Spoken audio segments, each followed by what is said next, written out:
ఈ కీర్తన రెండు మాటలు ఉంటాయి. ఒకటి ఏంటంటే గాడ్ క్రియేటర్, రెండవది గాడ్ కన్జర్వేటర్. అంటే సృష్టిస్తాడు, సంరక్షిస్తాడు.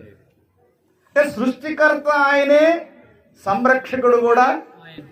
మొదటి రెండు వచనాలు మనం చదువుతా ఉంటే కీర్తనాకారుడు పైకి చూస్తున్నాడు. The psalmist looks up to God, అంటే దేవుని వైపు చూస్తున్నాడు.